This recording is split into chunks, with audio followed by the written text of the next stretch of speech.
Olá, profissionais de beleza, colegas de trabalho, você consumidor que gosta de assuntos de beleza. Estamos felizes de ter você aqui nesse primeiro vlog da SAF Cosméticos. É um prazer ter vocês aqui. Espero que seja o primeiro de muitos, né? Então eu já vou pedir para vocês curtirem esse vídeo, dar um joinha lá, né? Se inscrever no canal caso não seja inscrito e ativa o sino aí para receber as futuras postagens desse canal oficial da SAF aqui no YouTube. E a motivação disso é a grande resposta que a gente teve no nosso Instagram oficial quando a gente postou um artigo até já antigo, de 2000, sobre morfologia e estrutura capilar. E entre os cabeleireiros que são especializados pela SAF, teve uma grande repercussão. A gente decidiu fazer esse vlog aqui e fazer a atualização daquele artigo que já é bem antigo, é de 2000, né? E agora a gente tem novas descobertas, o estudo avançou. Novos equipamentos foram usados, como o ciclotron, que é um feixe de raio-x muito fino, que permite você estudar estruturas muito finas longitudinalmente e transversalmente. E a espectroscopia de infravermelho também foi usada nesses estudos e determinou aí algumas coisas interessantes sobre a estrutura capilar, que embora a gente saiba muito, tem muita coisa a descobrir e tem muita surpresa e muita proposta para tratamento de cabelo que vai ser baseado nessas novas descobertas. Então, você cabeleireiro, é bom assistir esse vídeo que vai ser interessante. Então a gente vai começar agora a falar da estrutura capilar e das suas microestruturas, assim dizer, com base nesses estudos. Espero que vocês gostem, tá? Esse artigo foi baseado na Cosmetic Toiletries, que é um compêndio que eu gosto muito, leio muito, que é referência para quem é cosmetólogo e formulador. Quem gosta da área de cosméticos também, é uma revista bastante técnica, é um artigo científico já de uma universidade aqui também do Brasil. O link da íntegra desse artigo está aqui na descrição do vídeo, se você quiser acessar e ler o artigo na íntegra, está lá.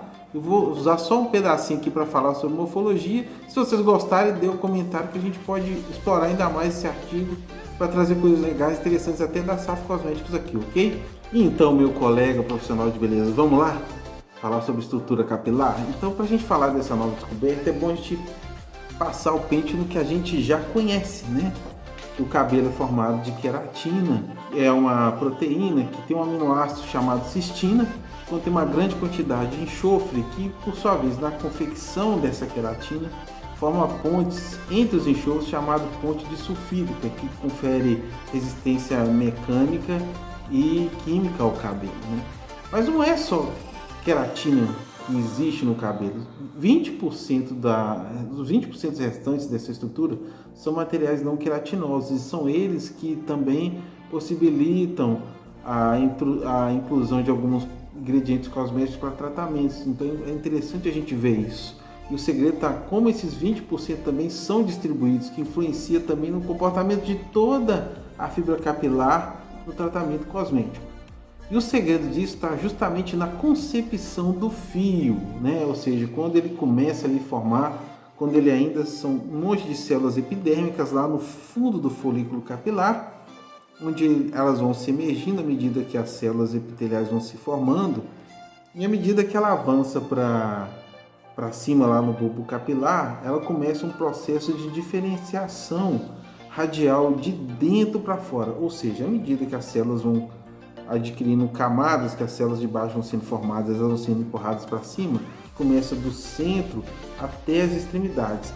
Essa diferenciação começa e se estende em toda a derme, epiderme, até o momento em que a haste capilar aponta no couro cabeludo. Nesse momento, quando ele aponta no couro cabeludo, toda a estrutura capilar já passou por toda a diferenciação celular, a haste do cabelo está pronta e madura com todas as suas subestruturas completas, ou seja, toda a parte queratinosa e os 20% não queratinosos distribuídos, de forma que o cabelo tem esse aspecto que nós já conhecemos quando ele sai do couro cabeludo. Então, para a gente entender melhor isso agora, nós vamos começar a falar agora da subestrutura desse cabelo, certo? A gente sabe que esse cabelo foi amadurecido, ele tem agora subestruturas que podem ser divididas em 3, e vamos ver agora também, com a ajuda da nossa apresentação aqui, quais são as estruturas e qual é a peculiaridade de composição dessas estruturas. Que a gente viu, ela já sai do couro cabeludo pronta, muito bem definida em três subestruturas, podemos dizer assim. Vou começar a falar da cutícula que é mais externa, tem muita coisa interessante que a gente pode ver nesse artigo, que a cutícula capilar é formada de 6 a 10 células, 6 a 10 camadas de células cuticulares sobrepostas entre si, formando uma barreira aí protetora para o cabelo, é responsável pelo coeficiente de atrito, definir o coeficiente de atrito que a fibra sofre, e também é responsável pela revelação de brilho do cabelo, né?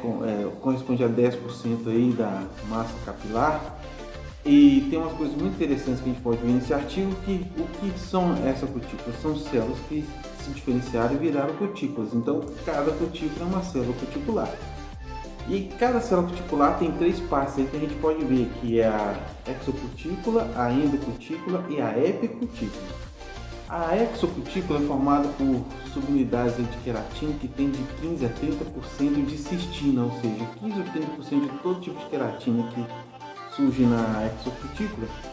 Tem muito enxofre que faz aquela ponte de sulfito que a gente sabe, aquela ponte cruzada ali de enxofre, e é responsável por formar aquela resistência mecânica, mas por outro lado, muito rico em enxofre, muita ponte, forma aí também uma estrutura hidrofóbica, ou seja, não molhante. Então a exocutícula ela é muito pouco molhante em relação à estrutura do cabelo, porque ela é cheia de queratina com cistina, né? E por outro lado também nós temos a endocutícula. O que é a endocutícula? É a parte da cutícula que foi formada no momento da diferenciação celular. Quando a célula se tornou uma célula cuticular, ela forma a exocutícula, mas também a parte original da célula, onde fica o núcleo, as organelas com mitocôndrias, os aminoácidos, os açúcares, os íons que permeavam aquela célula normal, elas ficam achatadas, elas são os componentes achatados na endocutícula, ou seja, todo esse material mais polar, que a gente pode dizer mais hidrofílico, se achata na endocutícula, ou seja, ela tem mais aminoácidos, vamos dizer, polares, mais hidrossolúveis. Então a exocutícula ela é menos molhante, mas a endocutícula ela é mais molhante. Exocutícula é hidrofóbica, mas a endocutícula ela é muito hidrofílica, ou seja, ela é susceptível a ser molhada. E também uma terceira parte que recobre tanto a endocutícula quanto a exocutícula é a epicutícula, que é um tipo de aminoácido diferente, né, que recobre tudo isso aí, e ele é mais molhante que a exocutícula e menos molhante que a endocutícula. No entanto, reveste todas essas duas partes da cutícula. Muito interessante, né? E ainda entre cada célula perpendicular da cutícula, entre as células laterais e embaixo, ainda existe um complexo que chama CMC, que é o complexo de membrana celular. Ali existe também muitas unidades queratinizadas, mas que são cheias de lipídios que a gente chama de polares, e lisina, que é altamente hidrossolúvel, ou seja, na parte entre as células existe um componente muito hidrossolúvel, na endocutícula também muito hidrossolúvel, e a exocutícula que é menos solúvel, tem a parte ali que ela é bem hidrofóbica, mas é recoberta por uma película ali que também tem uma certa hidrofilia, né? É hidrofílica de certa maneira, ou seja, nós temos aí uma composição amorfa. Quando a gente olha a cutícula de fora, a gente não vê muito bem a definição, a separação da parte hidrofóbica e hidrofílica. Então uma substância amorfa, quer dizer, sem forma, que permeia e mistura essas diversas partes de solubilidade e polaridade de moléculas, que permite então dizer que isso é o que influencia diretamente na maneira como os cosméticos agem no cabelo, passando pela cutícula capilar. Essa diferença de solubilidade de partes de cutícula tem um efeito direto no tratamento cosmético que a gente tem hoje sobre os cabelos, né? Tanto que essa diferença, essa mistura, permite a gente dizer que, pelo artigo, que existem duas formas de permear o cosmético para dentro da fibra capilar, que é a intracelular e a intercelular. A intracelular seria aquela que o cosmético atravessa diretamente, permeia a cutícula, atravessa a cutícula até chegar no córtex e medula, e o cosmético faria sua ação de tratamento, de oxidação, do que for, qual seja o propósito, né, dessa ação cosmética, o caminho para chegar até o ponto determinado, ao ponto de objetivo para fazer aquela ação cosmética, seria a intracelular, quer dizer, atravessando as células cuticulares da cutícula. E também existe uma outra via também possível, que é a intercelular, ou seja, a gente, pelo cabelo estar molhado, o fato do cabelo estar molhado, toda a parte hidrofílica ali da cutícula vai estar permeada de água, vai estar propício a veicular ativos cosméticos por esses sulcos onde existe água ali acumulada, ou seja, como se fosse, em grosso modo, falar que nós formamos canais de rios ali, onde o composto cosmético percorre aqueles canais entre a cutícula, onde é muito hidrofílico, até chegar na parte mais interior do cabelo. Então isso aí é uma coisa muito legal, muito interessante, né, que é constatada pelo artigo, tá aí já a descrição, como foi dito no início desse vídeo. Vocês podem ler esse artigo na íntegra, que vale muito a pena. Vou continuar aí, né, vocês deixam no comentário. Mas aí a parte da cutícula é isso aí, né, que é uma coisa muito interessante da gente saber como o cosmético comporta e se difunde da cutícula para dentro do córtex, da medula capilar. Agora a gente já sabe da cutícula, então logo depois da cutícula vem o córtex capilar, que é responsável por 88% da massa do cabelo, né? Ele é formado por queratina amorfa, cristalina, quer dizer, não tem uma forma definida e é cristalina, aquilo que é muito interessante. Cada célula cortical tem uma microfibrila que a gente chama longitudinal de 200 nanômetros, né? E ele é unido por subunidades de microfibrilas de 10 nanômetros, por exemplo, com muita ligação de enxofre intercelular, quer dizer, existe uma malha de enxofre que segura e dá coesão a essa estrutura física, que é muito interessante, deixa ela transparente, mas porém muito bem coesa e muito bem ligada entre as microestruturas, né? Outra coisa interessante dessas células corticais, né, vamos dizer assim, que é que elas têm umas bolsas também de 8 a 0,10 nanômetros, onde fica a melanina, que é responsável pela cor do cabelo. Então é isso que é muito interessante, né? Uma substância amorfa cristalina com células cheias de bolsas com esse elemento que dá a cor ao cabelo. Então junta a transparência do cabelo com essas bolsas, quando você vê contra a luz bate ali, dá um reflexo. O resultado é a definição da cor do cabelo, que é muito interessante, né? Esse córtex, ele é muito rico em cistina, essa queratina está muito cheia de cistina, quer dizer, esse tanto de enxofre que vem entre as ligações ali das microfibrilas, vem da presença desse aminoácido cistina que compõe essa queratina específica do córtex, que faz com que o córtex seja muito pouco permeável por água, né? Ele é permeável por água? Mas é muito pouco. Mas é permeável por água. Então, assim, quando chega ali algum líquido, né, que tem uma função cosmética, a função desse líquido vai ficar limitada em algumas coisas. Por exemplo, a questão química. O córtex, ele é muito pouco susceptível a ataque químico, né? Ele não sofre muita interferência. Não é que ele não sofre interferência, ele sofre menos interferência, porque essa é a característica da queratina do córtex. Por outro lado, a ação de agentes oxidantes, eles têm mais efetividade no córtex, né? Então, quer dizer, um alisamento, ele tem um efeito no córtex, sim, né? Mas ele é mais contornável para você controlar cosmeticamente, porque o córtex, ele tem um efeito mais retardado para receber e para ser atingido por essa reação química. Mas em questão oxidativa, por exemplo, que é o que mexe com tintura, o córtex, ele é menos resistente. E é por isso que a gente consegue fazer tintura com álcool oxigenada, né? Esse é um ponto interessante. O córtex, ele é mais suscetível a agentes oxidantes.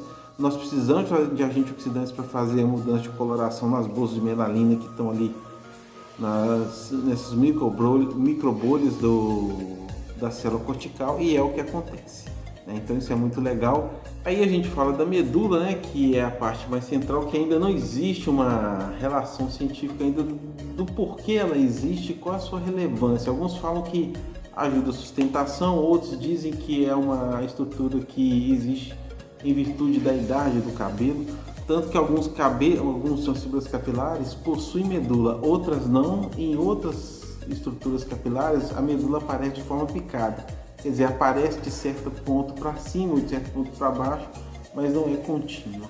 A história dela é que ela é formada através de células que são queratinizadas, né? E quando essas células começam a se amadurecer e se transformar em medulas, elas perdem todo o conteúdo aquoso da sua parte celular, né? E formam vácuos de ar que só tem ar lá dentro. Quer dizer, se você olhar a medula microscopicamente, ela vai dar a impressão de que é uma área esponjosa no centro do cabelo.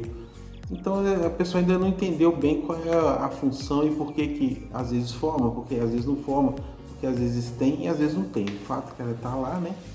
E por fim aí, né, no final do artigo tem uma surpresa que eu achei bastante legal diz respeito a etnias capilares, que é o uso da espectroscopia de infravermelho e o ciclotron, que é o raio-x finíssimo, que mostrou que o cabelo caucasiano tem muito mais lipídios na sua medula do que o cabelo negroide, né? É uma coisa interessante, que é a diferença que eles conseguiram achar, porque quimicamente, em questão de composição, cabelo negroide, cabelo asiático, cabelo caucasiano é muito parecido, tem muito pouca diferença, nada que você possa dizer assim é relevante para determinar o aspecto do cabelo.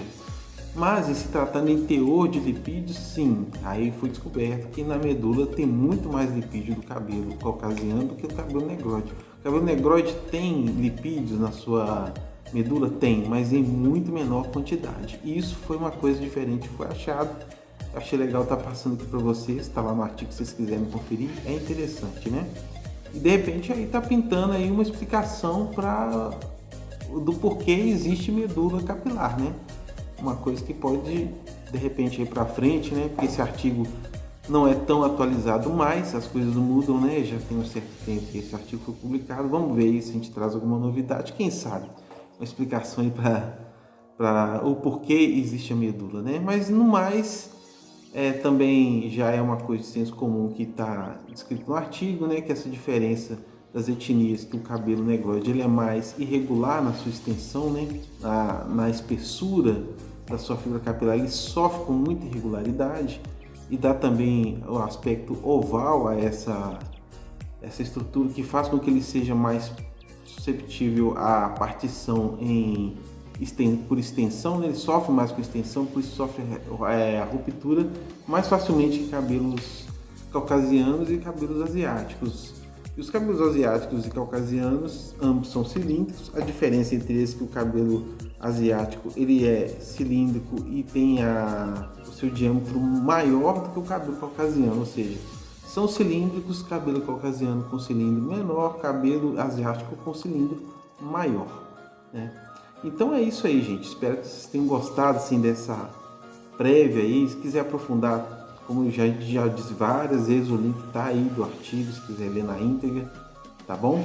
Então, colega de trabalho, por hoje é só. Espero que vocês tenham gostado aí, né, desse vlog, primeiro vlog da Safo Cosméticos. Você que é cabeleireiro, quer conhecer a Safo Cosméticos? Clica no link aí abaixo do vídeo, www.safocosmeticos.com.br. Ali você pode ter uma área de contato, onde você pode deixar o seu e-mail, o seu WhatsApp, para a gente estar aproximando aí, você está conhecendo a empresa. E você, consumidor, também quer conhecer, quer comprar os produtos da SAF, não tem cabeleireiro que trabalha com a SAF na sua cidade, tem alguns itens que são destinados à venda direta a esse tipo de consumidor, tá? Você pode comprar alguns produtos da SAF direto no salão virtual da SAF e o link está aqui embaixo na descrição do vídeo.